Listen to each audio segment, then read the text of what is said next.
درود و سلام کا نذرانہ عقیدت پیار محبت عشق و الفت میں مستغرق ہو کر پڑھے اللہم صلی علی سیدنا شفیعنا و مولانا محمد معدن الجود والکرم وآلہ وصحبہ وبارک وسلم صلی علیہ صلاۃ وسلام علیک یا رسول اللہ صلی اللہ تعالی علیہ وسلم۔ رب ذوالجلال قرآن مقدس میں ارشاد فرماتا وَذَكِّرْ فَإِنَّ الذِّكْرَىٰ تَنفَعُ الْمُؤْمِنِينَ، لوگوں کو نصیحت کرتے رہو کیونکہ مومنین کو نصیحت کرنا، فائدے کی بات ان تک پہنچانا، فائدے کی بات ان کو بتانا، یہ ان کے لیے نفع بخش ہوتی ہے۔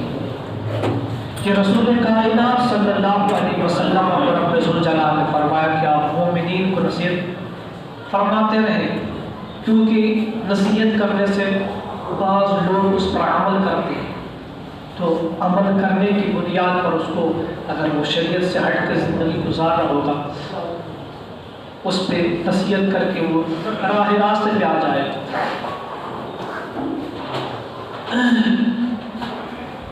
ایک آیت پچھلے جمعہ کو عرض ہوئی تھی آپ کی بارگاہوں میں، لا اکراہ فی الدین قد تبین الرشد من الغی، فرمایا گیا تھا اس آیت مبارکہ میں رب ذوالجلال نے فرمایا کہ دین میں زبردستی نہیں ہے۔ یہ زبردستی کا لفظ جو بتایا ہے کہ دین میں زبردستی نہیں، یہ صرف ان لوگوں کے لیے جن کے پاس وہ اشیاء، وہ سامان، وہ چیزیں موجود نہیں ہیں جو ہمارے پاس ہیں، یہ ان کے لیے۔ لا اکراہ فی الدین، دین میں زبردستی نہیں ہے، کن کے لیے؟ ان لوگوں کے لیے جنہوں نے کلمہ طیبہ کا اقرار نہیں کیا، جنہوں نے اس کلمے کے تقاضے کو نہ سمجھا، اس کلمے کو نہ لیا، دائرہ اسلام میں داخل نہ ہوئے، یہ ان لوگوں کے لیے تھا۔ لا اکراہ فی الدین، دین میں زبردستی نہیں۔ کن لوگوں کے لیے؟ اس کو سمجھے تھوڑی دیر۔ دین میں زبردستی نہیں ان لوگوں کے لیے، کن لوگوں کے؟ جنہوں نے کلمہ طیبہ کا اقرار نہیں کیا۔ لیکن جن حضرات نے کلمہ طیبہ کا اقرار کیا وہ اپنے آپ کو مسلمان کہتے ہیں، بھلے سے وہ کوئی کچھ بھی کام کر لے ہو، لیکن جنہوں نے کلمہ طیبہ کا اقرار کیا، کلمہ طیبہ کو پڑھا ہے، وہ اپنے آپ کو سمجھتا ہے کہ میں مسلمان ہوں، میں مومن انسان ہوں، تو اس پر اس آیت کے برخلاف ہوگا۔ یعنی اگر کافروں کے لیے اس آیت مبارکہ میں رب ذوالجلال نے فرمایا کہ ان پر زبردستی نہیں کی جائے گی، لیکن مسلمانوں کے ساتھ زبردستی کی جائے گی، اس کی دین کی حفاظت کے لیے، اس کو برے کاموں سے بچانے کے لیے، عیاشوں سے بچانے کے لیے، ہر وہ کام جو اس کو شریعت سے ہٹا دے، شریعت کے خلاف کرنے کا حکم دے، حدود اللہ کو پامال کرنے کا حکم دے، اس سے مسلمان کو بچانا یہ ضروری ہے، لہذا اس پر زبردستی کی جائے۔ آیت کا مقصد یہی ہے، کافروں کے ساتھ زبردستی نہیں کی جائے گی، لیکن مسلمانوں کے ساتھ زبردستی ہونی چاہیے۔ جو شریعت سے ہٹ کے زندگی گزارے، پھر مقصد ہی کیا ہوا انسان کا مسلمان ہونا؟ مقصد کیا تھا؟ ہم نے کلمہ طیبہ کا اقرار کیا، اس کا مطلب کیا تھا؟ اگر ہمیں یہی سب کام کرنے تھے، اگر ہم نمازوں کو چھوڑتے رہے، تمام وہ کام کرتے رہے جن کو نہیں کرنا چاہیے، تو پھر ہم نے کلمہ پڑھا کیوں تھا؟ کلمہ پڑھنے کا مقصد کیا تھا؟ سب سے بڑا ضابطہ ہمارا مقصد حیات کیا تھا؟ وما خلقت الجن والانس الا لیعبدون، جنوں اور انسانوں کو حکم دیا کہ وہ رب کی عبادت کرے، ہمارا مقصد یہی تھا نا، ہم اسی مقصد کے تحت اس دنیا میں آئے تھے۔ تو لہٰذا ہر وہ مسلمان جو غلط راستے روش کو اختیار کرے، غلط راستے پہ جائے، شیطانی راستے کو اپنائے، اس کے ساتھ زبردستی کی جائے گی۔ اب اگر کوئی کسی کی بات کو برا مانے تو اس کے برا ماننے سے یہ نہیں ہوگا کہ سچ بات کو چھپا جائے، کتمان علم ہوگا، اور علم کا چھپانا سب سے بڑا جرم ہے۔ جس کے پاس جو حضور صلی اللہ علیہ وسلم فرماتے بلغوا عنی ولو آیہ، اپنے حضور نے فرمایا کہ تمہارے پاس اگر آیت کا ایک ٹکڑا بھی ہو، نصیحت کی 24 پہنچانا تمہیں فرض ہے تم پر، کہ دوسروں تک اس بات کو پہنچایا جائے. اور اس آیت کا مقصد وذکر فإن الذکر تنفع المؤمنین، مومنین کو نصیحت کی جائے، ان کو صحیح باتیں بتائی جائے، برے اخلاق سے، برے کردار سے، حقوق اللہ اور حقوق العباد سے، یعنی ان تمام چیزوں کو مومنین کے سامنے پیش کیا جائے تاکہ وہ صحیح راستے پر آ کر زندگی گزاریں. شریعت مصطفیٰ کے بغیر آپ کی سیرت و کردار، اخلاق و آداب کو چھوڑ کر انسان کہیں کامیاب نہیں ہو سکتا. امام ربانی مجدد الفسانی رحمۃ اللہ تعالی علیہ فرماتے ہیں میں نے کشف سری اور الہام سیدہ سے مجھے یہ بات معلوم ہوئی کہ انسان کی کامیابی رسول اکرم صلی اللہ تعالی علیہ وسلم کی سیرت و کردار، آپ کے دامن سے جو وابستہ وہ انسان کامیاب ہے. اور جنہوں نے رسول کائنات صلی اللہ علیہ وسلم کی سیرت و کردار کو چھوڑ دیا، آپ کے اخلاق و اطوار و آداب کو چھوڑ دیا، آپ نے ہمیں کون سی تعلیم دی تھی، کون سی تعلیم دے کر ہمیں دنیا سے وہ حضور رخصت ہوئے تھے، ہم نے اس تعلیم کو چھوڑا. اور جو حضور کی شریعت سے ہٹ کے زندگی گزارے وہ دنیا میں کہیں بھی جائے کامیاب نہیں ہو سکتا. مجدد الفسانی رحمہ اللہ کے الفاظ ہے، انہوں نے اپنے مکتوبات میں لکھا. آپ فرماتے ہیں کہ وہ انسان کامیاب ہو ہی نہیں سکتا جو رسول کائنات صلی اللہ علیہ وسلم کی دامن کو چھوڑ کر کہیں اور زندگی گزارنا چاہے، اپنے من کی زندگی گزارنا چاہے. کامیاب ہو نہیں سکتا. وہ کتنا پیسہ کما لے دنیا میں، کچھ بھی کر لے دنیا میں، لیکن اصل کامیابی جو انسان کی وہ اس کو پہنچ نہیں سکتا. انسان کی کامیابی کا راز رسول صلی اللہ علیہ وسلم کی اطاعت، اللہ کے حکم پر عمل کرنا، فقط فاز فوزا عظیما، وہ کامیاب کیا اونچے منصب پر پہنچ گیا جس نے رسول صلی اللہ علیہ وسلم کی اتباع و پیروی کی. ہم میں سے کون ہے جو ان احکامات پر، ان آیات پر اپنے بزرگان دین اسلاف کے ان بہترین نصیحتوں پر عمل کرنے والا کون ہے ہم میں ایسا؟ یہاں سے بات کہنا اتنا مشکل ہے کہ لوگ باتیں بنانا شروع ہو جاتے ہیں. کسی کو بھی نصیحت کرو بری لگتی ہے.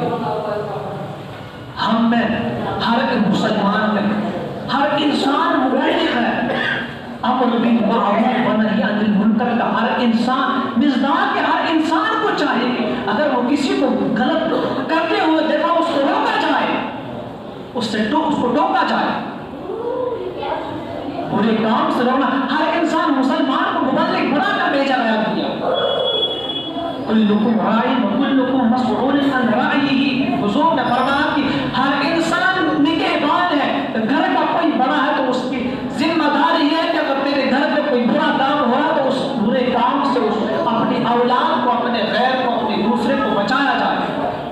ہم میں ہر ایک مبلغ ہے، ہم میں ہر ایک نصیحت کرنے والا ہے. ہم پر یہ لازم و ضروری ہے کہ ہم اپنی اولاد کو نصیحت کریں. کیا وجہ تھی کہ حضور نبی رحمت صلی اللہ علیہ وسلم نے فرمایا کہ اپنے بیٹے کو 7 سال کی عمر میں اس کو نماز کا حکم دو.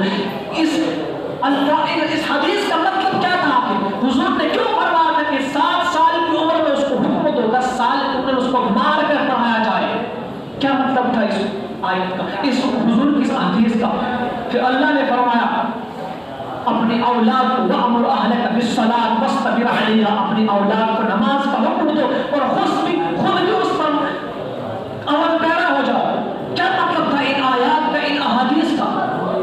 مسلمانوں اگر ہم نہیں سمجھے اس چیز کو، اگر ہم ان آیات پر عمل نہ کریں، اگر ہمارے پاس احادیث ہے، ہمیں نصیحت کرنے کی کوئی ضرورت نہیں تھی، کیونکہ ہمارے پاس قرآن جیسا مقدس کلام تھا، ہمارے پاس احادیث کریمہ تھی، ہمیں نصیحت کرنے کی کوئی ضرورت ہو ہی نہیں چاہیے تھی. نصیحت تو ان کے جو راہ سے ہٹ گئے ہوں یہ تو ان کے لیے تھا، لیکن ہم اتنے گرے ہوئے اپنے راستوں سے ہیں. ہم نے شریعت کو چھوڑ کر ہم نے اغیار کے رویے کے لیے مغربی تہذیب و تمدن ہم اس میں پھنس گئے.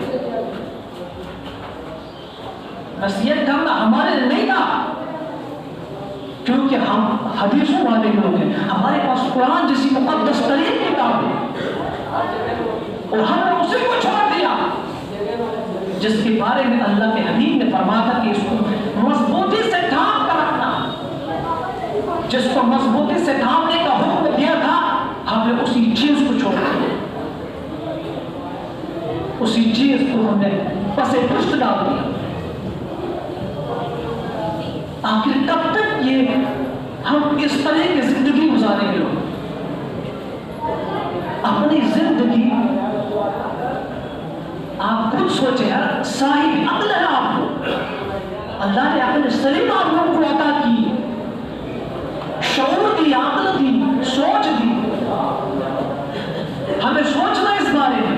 ہم میں ہر انسان اپنے ساتھ دھوکہ کر رہا، اپنی اولاد سے دھوکہ کر رہا، اپنے گھر والوں سے دھوکہ کر رہا، اپنے پڑوسی سے دھوکہ کر رہا۔ ہمارے سوچ کچھ اور ہے، ارادے کچھ اور ہے، ہمارے تفاوت کچھ اور ہے۔ ہم نے کبھی سوچا ہی اس تعلق سے کہ ہمیں مرنا بھی ایک دن۔ ایک انسان کو قبر میں ڈالنا ہمارے لیے اتنا کافی نہیں ہے۔ اتنی زندگی گزارنے کے بعد ہم کتنے انبیاء کرام، کتنے لوگ ایسے گزرے جنہوں کو ہزار سال کی عمریں ملی، لیکن آخر میں کیا ہوا؟ پھر موت آئی، موت سے ان کی ملاقات ضرور ہوئی۔ تو ہم جو ہیں، ہماری عمر چھوٹی تھوڑی سی ہوتی ہے، ہم نے بھی موت سے ملاقات ضرور کرنی، لیکن ہم اس چیز کو بھولے بیٹھے۔ ہمارے اخلاق، عادت، اطوار وہ کیسے ہیں؟ ہم نے کبھی غور و فکر نہیں کیا اس بات میں۔ کیوں؟ ہمیں اس بارے میں سوچنا نہیں چاہیے کہ مرنا بھی ہے، سوچنا چاہیے اولاد نے کس طرح سے زندگی گزاری ہے، سوچنا چاہیے اس بارے میں۔ اگر بچپن سے ان کو اسلام کے قوانین نہ بتائے جائیں، قاعدہ و قانون سے ان کو آشنا نہ کیا جائے، تو وہ اس طرح سے زندگی جس سے آج گزار رہے ہیں۔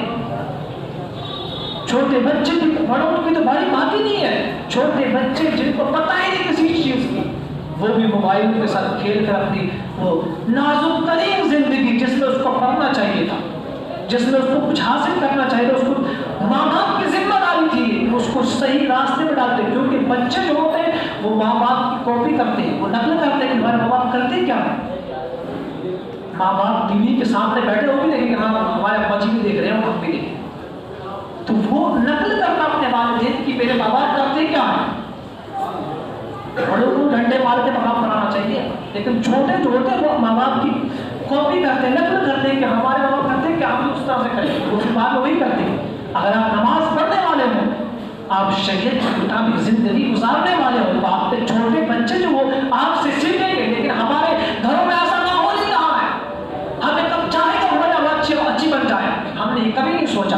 یہ دور، میں کب سے کہہ رہا ہوں کہ یہ دور اتنا خطرناک ہے۔ آپ اگر اس دور کو آزمانا چاہ رہے ہیں، دیکھنا چاہ رہے ہیں، تو خود دیکھیں ہماری اولاد کس قدر شریعت سے ہٹ کر زندگی گزارے۔ 24 گھنٹے وہ موبائل میں لگے ہوتے ہیں، پب جی ہو یا کچھ بھی کر لیں، آپ خود اندازہ لگا سکتے ہیں کہ ہماری اولاد شریعت سے کتنی دور ہے، وہ نمازوں سے کتنی دور ہے، راہ مستقیم سے وہ کتنی دور ہے، آپ اس کا اندازہ لگا سکتے ہیں۔ تو یہ وہ دور ہوا کہ جو سخت ترین، خطرناک ترین دین ہے، اور ہمارے پاس جو سب سے عزیز چیز ہے وہ ہمارا ایمان ہے۔ اگر ہمارا ایمان ہے ہمارے پاس نہ بچا تو پھر ہمارے پاس ہے کیا ہو؟ اس ایمان کی حفاظت کے خاطر، اس کو بچانے کی خاطر ہمیں کچھ کرنا پڑے گا، ہمیں اپنے آپ کو جہان کر دیکھنا پڑے گا کہ ہمارے اندر ایمان کتنا اور ہم دنیا دار کتنے۔ ایمان کو بچانے کے لیے ہمیں ترغیب کیا کرنی چاہیے، ہمیں کون سے کام ایسے کرنے چاہیے جس سے ہمارا ایمان محفوظ رہ سکے۔ آج کا جو دور ہے یہ بڑا خطرناک دور ہے، اس میں انسان، حضور نے خود فرمایا تھا کہ ایک وقت ایسا آئے گا کہ صبح کو انسان مومن ہوگا، شام کو کافر، شام کو کافر ہو جائے گا، پتہ ہی نہیں اس چیز کی، کیونکہ ایسا دور آ گیا ہے، ایسا ماحول ہو چکا ہے کہ انسان کا پتہ ہی نہیں کہ اس کا ایمان ہے یا سلامت ہے یا نہیں ہے۔ حضور نے فرمایا تھا کہ آخری وقت میری امت پر ایک وقت ایسا بھی آئے گا کہ شہروں میں، ایسی جگہوں میں فرمایا کہ ایمان محفوظ نہ رہ پائے گا۔ اس کے لیے ہمیں کیا کرنا ہے؟ ایمان کو ہمارے پاس ہے ہی سب سے قیمتی چیز وہ ایمان ہے، اگر اسی پر ڈاکے پڑ جائیں، وہی ہم سے چھینا جائے، ہم سے اس کو چھین لے جائے، تو اس کو ہم کس طرح سے محفوظ کر سکیں، کس طرح ہم اپنے ایمان کو بچا سکیں، اس کی تدبیر ہمیں ضرور کرنی چاہیے۔ وہ تدبیریں کون سی؟